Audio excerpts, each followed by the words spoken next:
পৃথিবীর ইতিহাসে এমন একজন মানুষ ছিল যার কারণে পৃথিবীর প্রায় ৪ কোটি মানুষ মারা যায়। এই লোকের নাম চেঙ্গিস খান। ছোটবেলায় তার নাম ছিল তেমুজিন। তেমুজিনের বাবা ছিল মঙ্গোলীয় সাম্রাজ্যের একটি ছোট্ট গ্রামের নেতা। মঙ্গোলীয় সাম্রাজ্যের একটি নিয়ম ছিল যে ছেলে মেয়েদেরকে ৮-৯ বছর বয়সেই বিয়ে দিতে হতো। তেমুজিনের বয়স যখন ৯ তখন তার বাবা তাকে নিয়ে যায় পাশের গ্রামে বিয়ে করাতে। তেমুজিনকে পাশের গ্রামে বিয়ে দিয়ে রেখে আসা হলো। তবে ফেরার সময় তার বাবাকে দুর্বৃত্তরা বিষ প্রয়োগ করে হত্যা করে। মাত্র ৯ বছর বয়সে তেমুজিন তার বাবাকে হারায়। মাত্র ৯ বছর বয়সে সে মঙ্গোলিয়ানদের ছোট্ট একটা গ্রামের নেতা হয়ে যায়।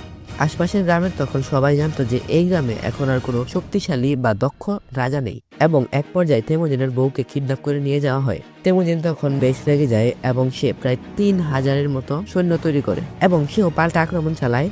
সে তো তার বউকে ছাড়িয়ে আনেই, পাশাপাশি ওই গ্রামকে সে মাটির সঙ্গে মিশিয়ে দেয়। এখান থেকে শুরু হয় তেমুজিনের উত্থান। আস্তে আস্তে তারা আশপাশের বিভিন্ন ট্রাইবের উপর আক্রমণ চালায় এবং সেগুলোকে নিজেদের করে নেয়। এভাবে আস্তে আস্তে সে চেঙ্গিস খানে পরিণত হয়। আর এখান থেকেই শুরু হয় মঙ্গোলিয়ানদের পৃথিবী দখল। এবং এভাবেই তেমুজিন বা চেঙ্গিস খান ৪০ মিলিয়ন বা ৪ কোটি মানুষকে হত্যা করে।